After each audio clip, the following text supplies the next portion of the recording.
tamanho, amém? Então, pastor, por favor. Obrigado, pastor Takashi. É tão gostoso falar assim, pastor Takashi, né? Porque quem viu esse menino quando era pequeno, vocês não imaginam o que que era. Ele e a sua turma, né? Pastor Edmo, né? Então, são bênção. Quero agradecer imensamente o convite, né? Quase uma convocação. E realmente, oficialmente eu estou de férias desde ontem, né? Mas aí, pastor sabe que pastor em férias muda de nome, vira pastor Jaque, né? Pastor Jaque está aí sem fazer nada, né? Pode fazer a oração final no culto em memória do pastor que faço, tá? A Jaque está aí, dá para pregar no domingo de manhã. Mas assim, é um privilégio muito grande. Eu estava até pensando assim, puxa, eu estou um pouco nervoso aqui, porque eu nunca preguei na Igreja da Liberdade, né? É a minha primeira experiência, né, uma igreja importante, né? A gente vem do interior, assim, a gente fica até meio constrangido, né? Que alegria também poder ouvir o pastor Márcio Kamiyama, lá do Japão, o Moreira e Irene, os nossos missionários que estão lá em Macau. Que alegria, como é bom, né, saber que esses irmãos estão lá do outro lado do nosso planeta e estão cumprindo um chamado de Deus, né, e numa cultura totalmente diferente, né. Quando a gente vai lá para Macau, é muito interessante, né, a questão cultural, porque a gente anda com o Moreira é um homem desse tamanho assim, né, um mineiro daqueles grandão. E aí os chineses vêm e falam comigo, né? Aí fala, e eu faço aquela cara que eu estou entendendo tudo, né? E aí o Moreira que responde, né? E as pessoas olham assim com muita surpresa, né? E a gente vê assim como é gostoso saber que os nossos missionários estão lá, absorveram a cultura, a língua e tudo isso para poder anunciar o evangelho a um povo diferente, né? Então, eu quero hoje, eu quero pedir permissão para falar um pouco daquilo que, que aquece o meu coração. Deixa eu tentar ligar aqui. Que aquece o meu coração, né? Eu quero adiantar que não será propriamente assim um sermão, né? Mas é algo que com certeza, de alguma forma, Deus vai falar ao seu coração com relação às missões, né? Então, eu tenho muita gratidão à Igreja da Liberdade, porque aqui está o grupo Ponte para Missões, que hoje tem sido o principal parceiro do Departamento de Missões. Então, quero agradecer muito mesmo pelo esforço, trabalho, dedicação deste grupo, nos ajudando no Departamento de Missões. E quero agradecer à Igreja da Liberdade pela generosidade com que tem apoiado os nossos missionários no campo. Vocês não imaginam como isso ajuda, como isso tem feito diferença. Então, a gente é, assim, muito grato mesmo. E por isso que vir aqui, a minha responsabilidade aumenta, assim, né? E eu fico, assim, muito, até um pouco nervoso aqui para poder falar, né? E a gente chega aqui, a gente encontra um ambiente tão amigável, né? Um ambiente missionário. Aqui está a bandeira do Malawi, Peru, Japão, Brasil, Índia e China, né? E são os 6 países, né, incluindo o Brasil, em que nós estamos presentes. E lá, quando foi que a gente fez aquele... 2006 fizemos, né, a missão, valores, propósito da denominação, e tinha um item lá que ninguém consultou do Departamento de Missões para colocar, né? Estamos presentes em 6 países, né? E naquela época a gente só estava, acho que, né, no Japão, na China, né? E na Índia também, né? Então, e aqui no Brasil eram 4, faltava 2, né? E eu ficava pensando assim, esse povo acha que é fácil, assim, né? Ficar colocando mais 2 países para a gente estar presente e tal. E, graças a Deus, né, a gente já está em 6 países, né? Agora a gente pode até ampliar a visão, né? E isso é algo que que me alegra muito, né? O pastor Takashi estava falando um pouco sobre o porquê que o mês de julho é o mês de missões. Eu quero trabalhar um pouco nisso, né? Justamente por causa dessa família aí, a família Monobi. E essa família, eles vieram do Japão como missionários e foram os nossos primeiros missionários. Então, no dia 15 de julho de 1925, eles chegaram aqui. Na verdade, quem chegou foi o pastor Takeo Monobi, porque a esposa e os 2 filhos, na época, chegaram cerca de 1 ano e meio depois, né?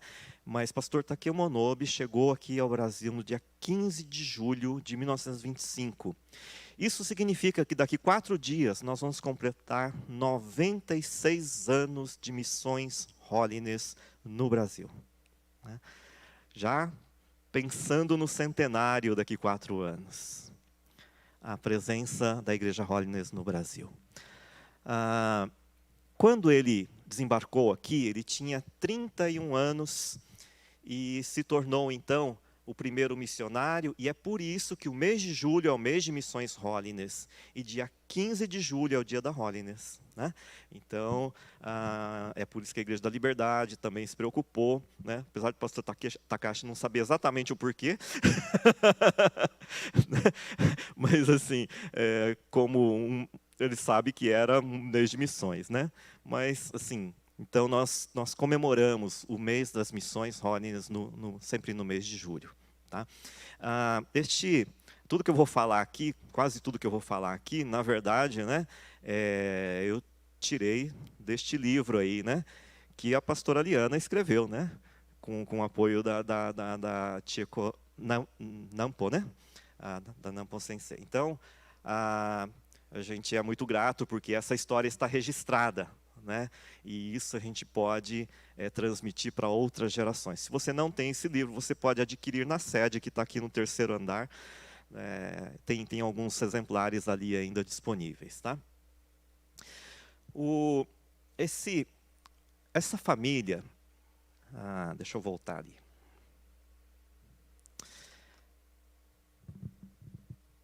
Existe um texto em Isaías 6:8 que diz assim: depois disso, ouvi a voz do Senhor que dizia: a quem enviarei e quem há de ir por nós? Disse eu: eis-me aqui, envia-me a mim. Isaías 6:8.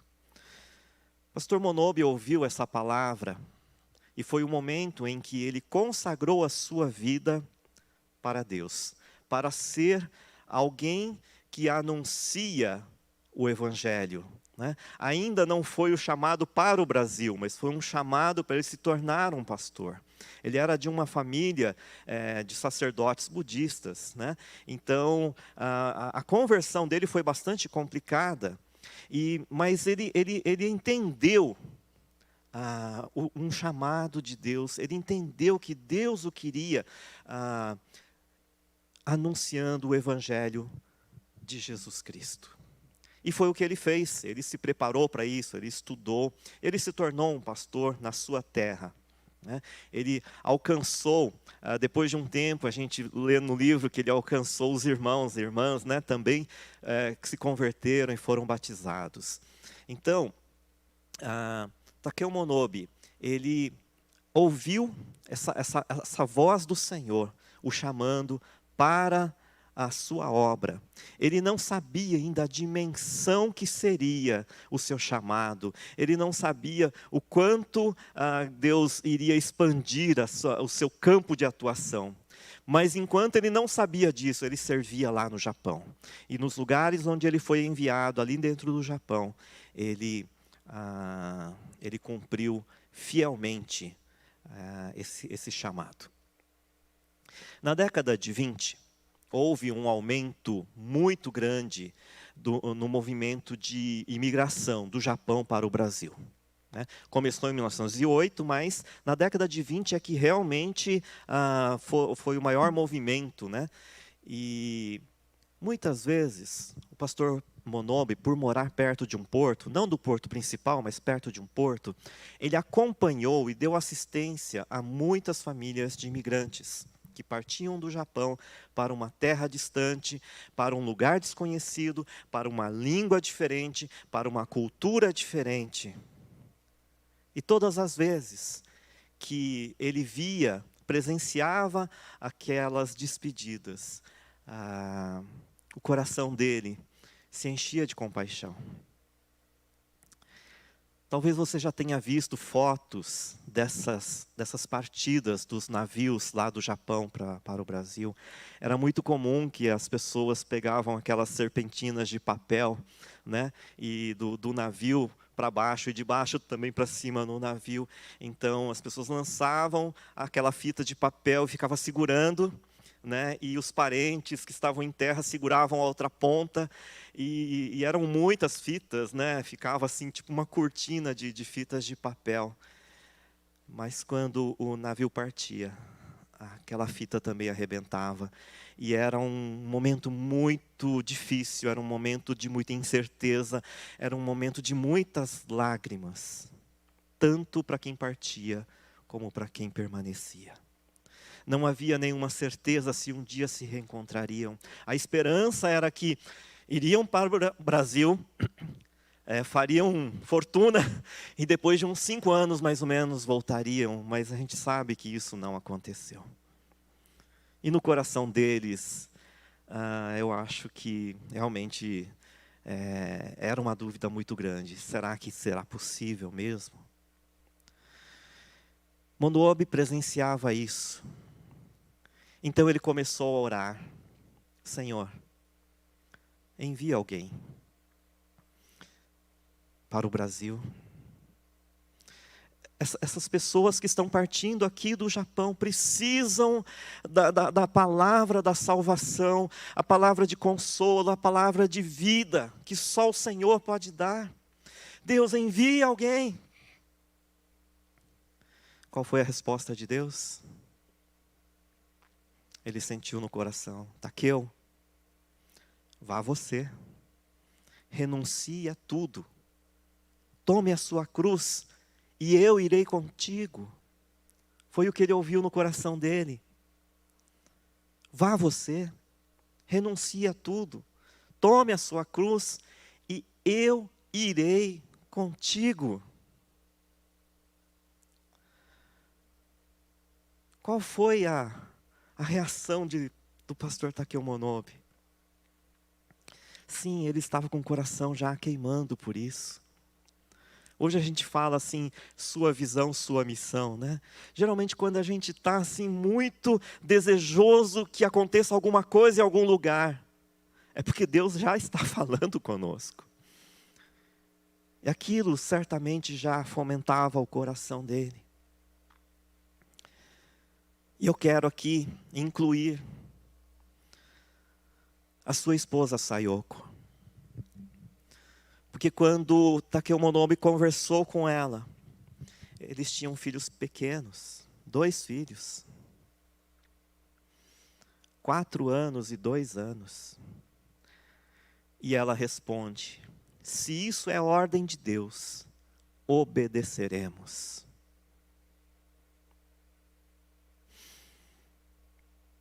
Ela também pensou em seu coração: eu me casei para ser auxiliadora dele e me consagrei para servir a Deus no trabalho de evangelização.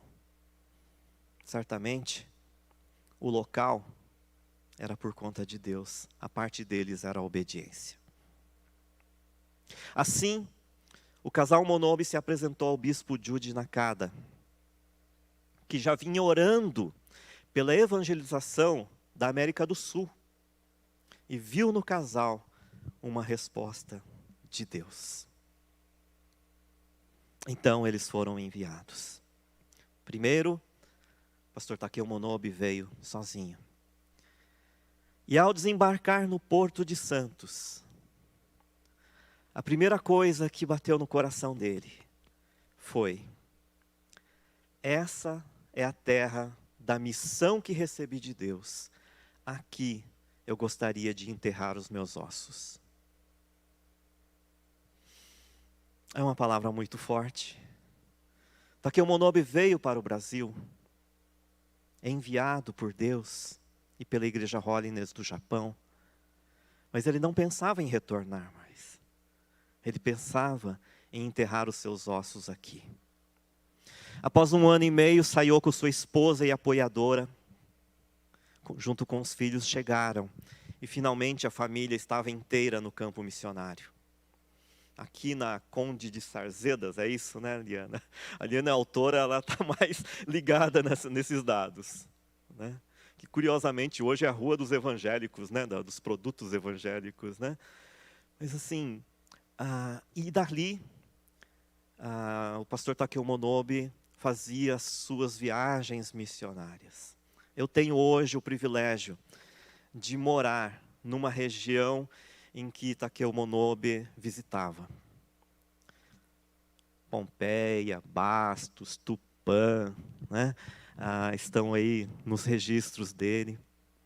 Em especial Bastos, né? Eu fui pastor de Bastos por 2 anos, aí recentemente, simultaneamente com Pompeia. E foram momentos e viagens muito difíceis, eu não vou detalhar porque o meu tempo já acabou. Está quase acabando, né? E aí, foram 5 anos de viagens.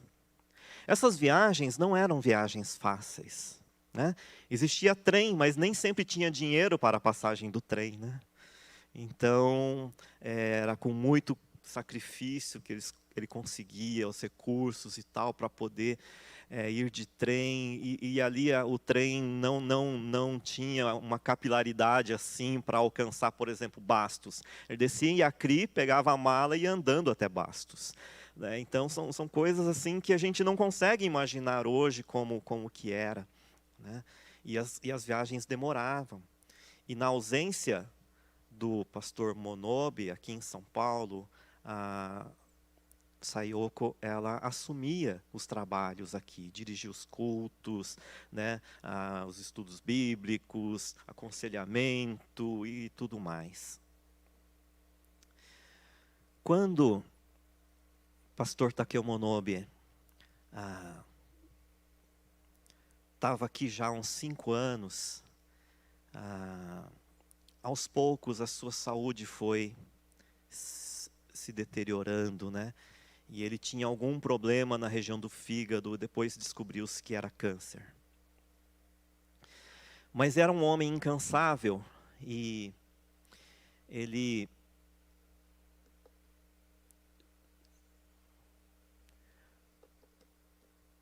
na sua última viagem missionária, foi um desejo dele que foi muito discutido para ver se ele deveria ir ou não. Ele queria retornar para Bastos. E ele dizia, pelo menos mais uma vez, que seja a última vez, mas eu preciso retornar para Bastos. Existem irmãos lá que eu prometi, eu disse, eu vou voltar, recém-convertidos. E aí, doente, passando mal, colocaram ele no trem e deram um jeito de levar de Acri para Bastos, e ele fez, né, todo o trabalho lá com muita dificuldade. Mas nessa viagem, ele recitou várias vezes Atos 20 e 24. Porém, em nada considero a vida preciosa para mim mesmo, contanto que complete a minha carreira e o ministério que recebi do Senhor Jesus, para testemunhar o evangelho da graça de Deus. E ele continuava a sua oração, dizendo, Senhor, trabalhei escassos 5 anos, eu, um servo frágil e tão limitado, perdoe-me, Senhor. Quando eu ouço essa oração do pastor Monobe, eu me sinto extremamente constrangido. O que esse servo de Deus fez em 5 anos, eu não sei se a gente vai conseguir fazer na vida toda. As cidades em que ele visitou hoje têm igrejas Holiness plantadas.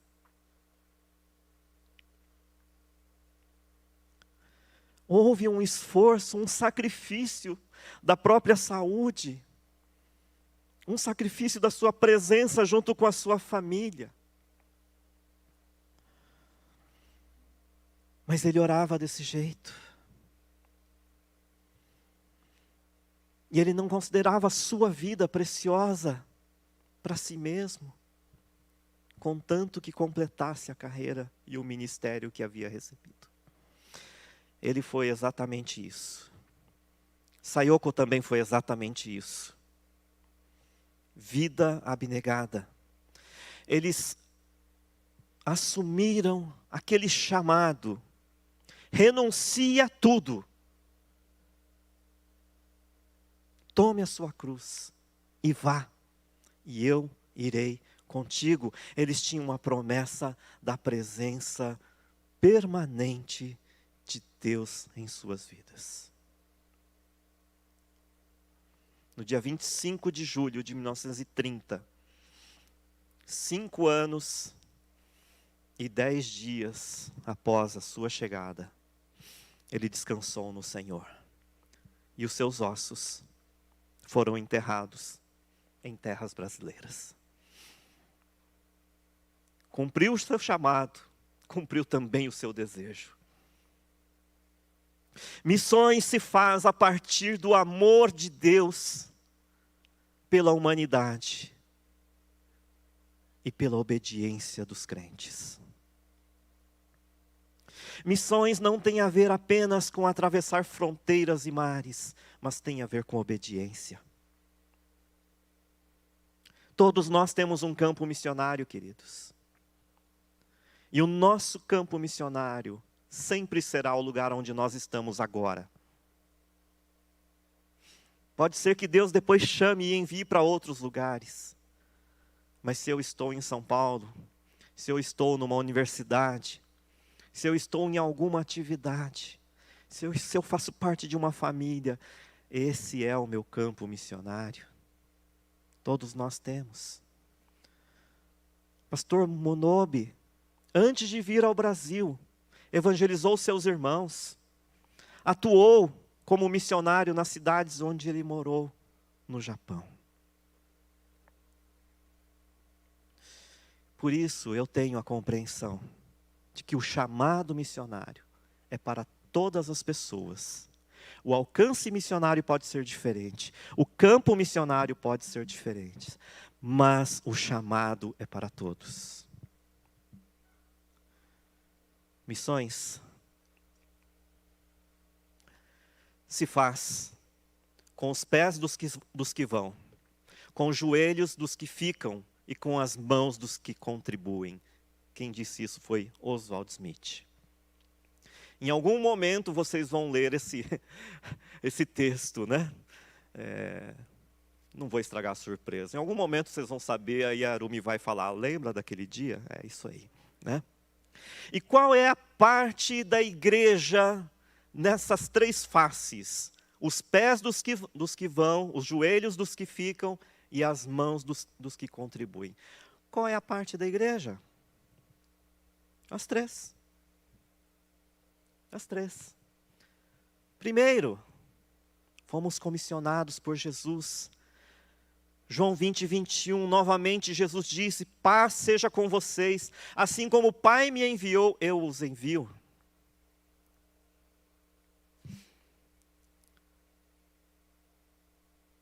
A pastora Liana abriu este culto dizendo que missões faz parte, o deslocamento faz parte das missões. Às vezes o deslocamento é curto, da sua casa até a universidade. Mas sempre é um deslocamento. Mas todos nós fomos comissionados, fomos enviados. Por isso Jesus diz, assim como o Pai me enviou, eu os envio.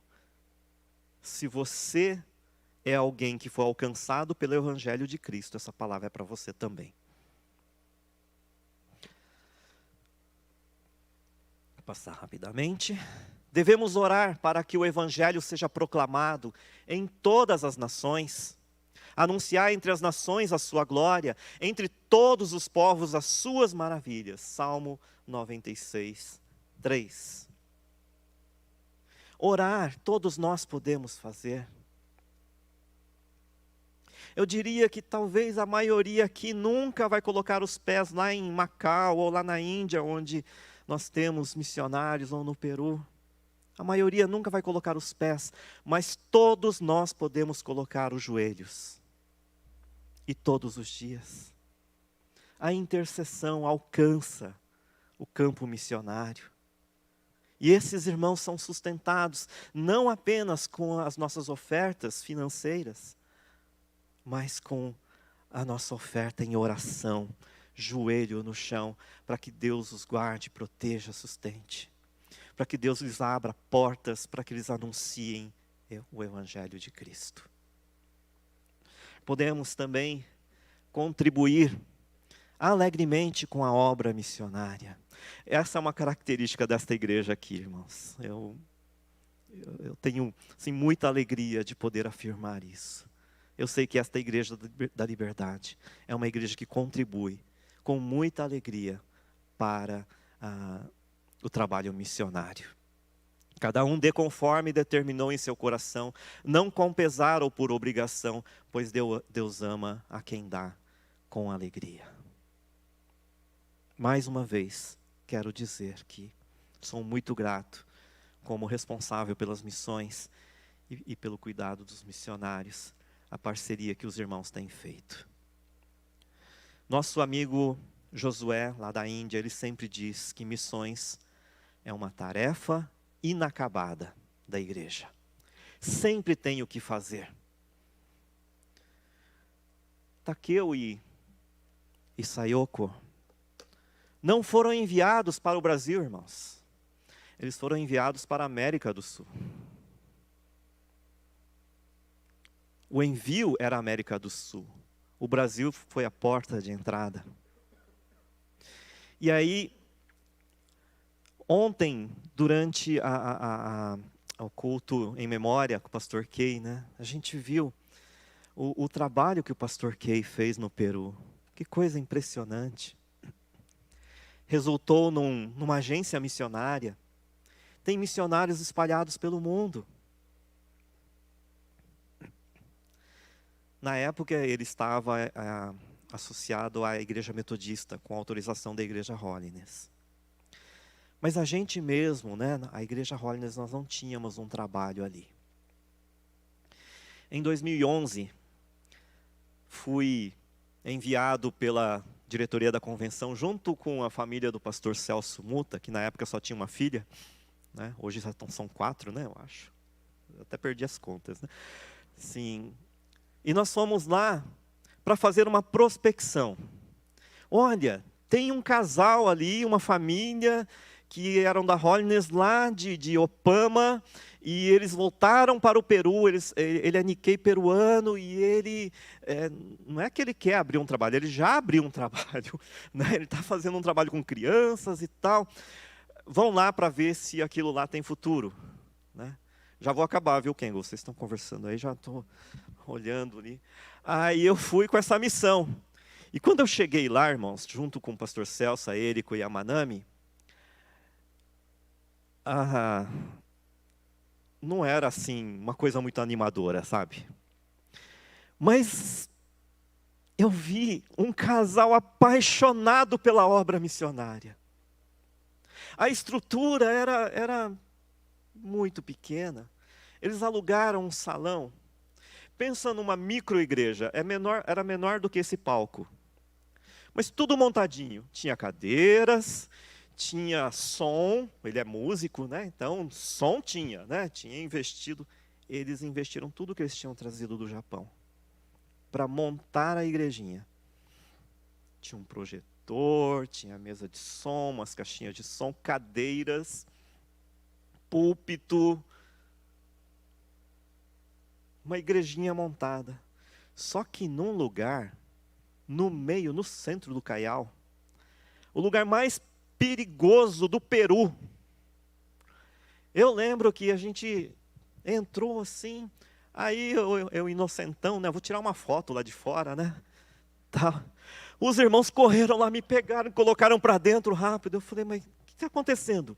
É muito perigoso aqui, pastor. Eu falei assim, mas como é que a gente vai montar uma igreja num lugar desse? E assim, muito precário, muito... né? Mas já havia ali um trabalho com crianças.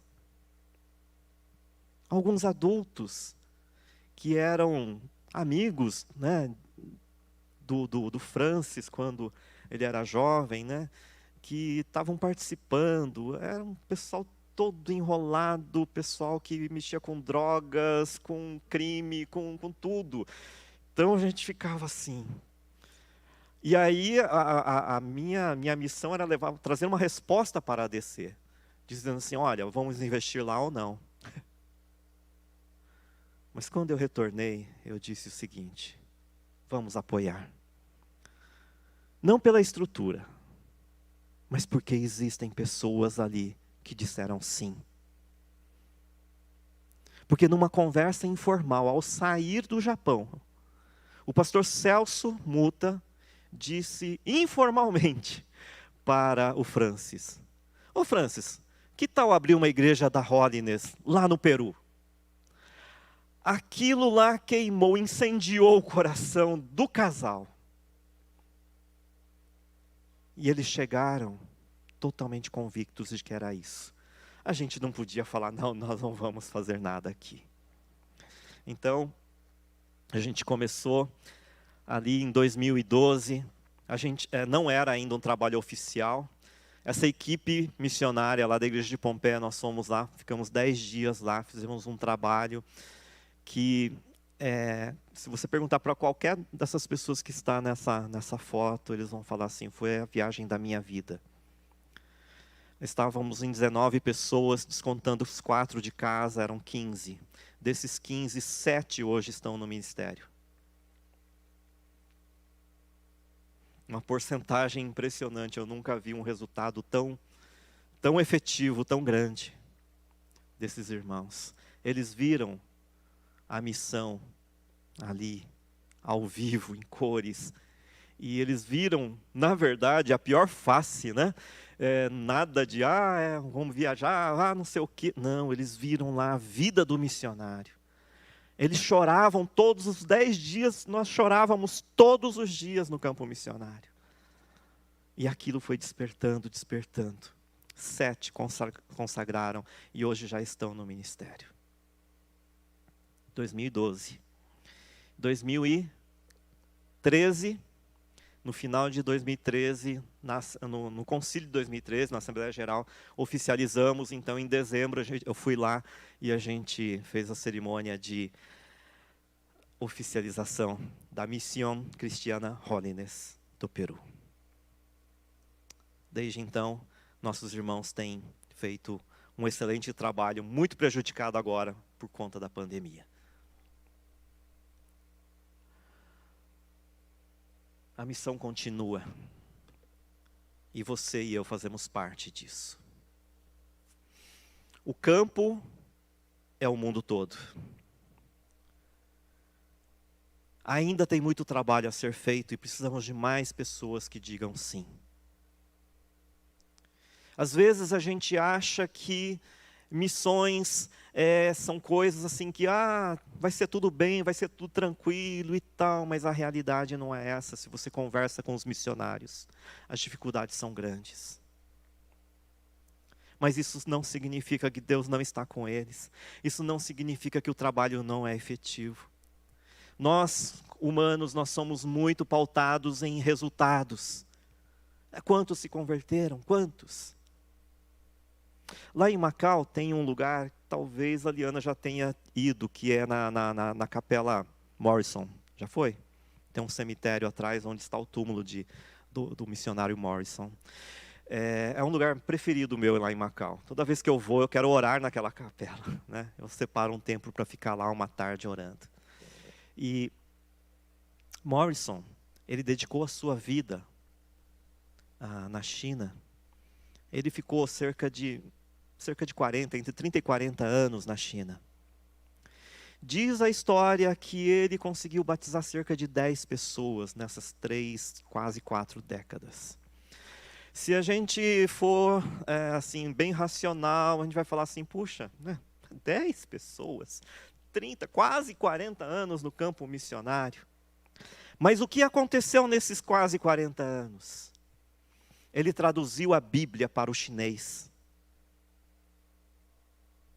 E se hoje existem milhões e milhões de chineses convertidos, Morrison tem parte nisso. Mais ainda, a Bíblia chinesa foi a base para a Bíblia japonesa. E se pensarmos assim, nós somos frutos do trabalho missionário de Morrison. Assim como Monobi, quando veio ao Brasil, ele não imaginava que hoje teria uma denominação como essa.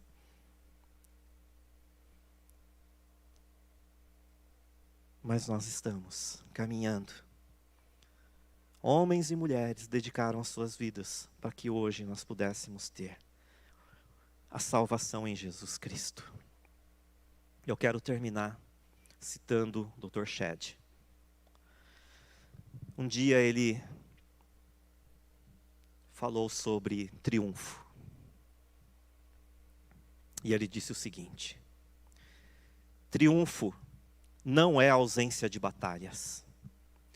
Muitas vezes os soldados voltavam da batalha sem braços, pernas, ou com seus olhos perfurados, mas voltavam em triunfo.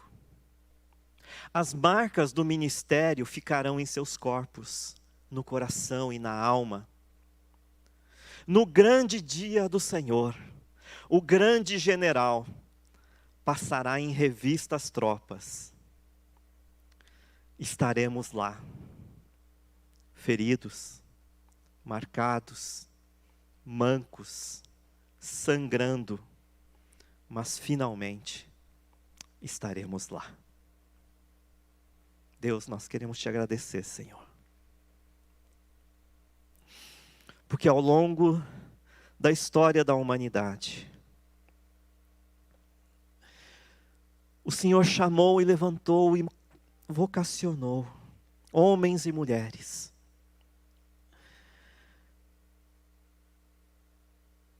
para que anunciassem por todo o mundo, em todas as nações, que o Senhor Jesus é Senhor e Salvador, que Jesus morreu na cruz para a salvação de cada um de nós. Obrigado, Senhor, porque direta ou indiretamente, todos nós somos fruto do trabalho missionário. Ó Deus, ajuda-nos a compreender isso. Se o Senhor está chamando alguém aqui ou que está em casa, ó Deus, confirma isso no coração para que eles possam ir ao campo missionário específico. Mas como dissemos aqui, todos nós já temos um campo missionário. Ajuda-nos então a fazer o nosso trabalho. Outra parte, ajuda-nos a sermos intercessores, a colocarmos os joelhos no campo missionário, orar pela proteção, pelo sustento dos nossos missionários. Também, ajuda-nos, ó Deus, dê-nos condições para que possamos contribuir no sustento dos missionários e das missões. Ó Deus, abençoe a tua igreja aqui na Liberdade, para que nessas 3 áreas, ó Senhor, possam crescer sempre.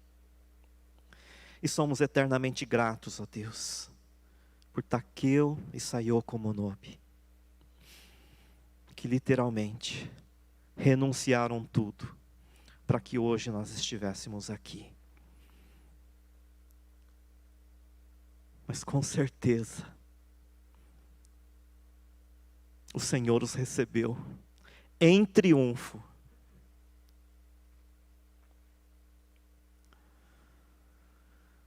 Nós somos gratos a Deus. Muito obrigado. continua falando conosco, Senhor.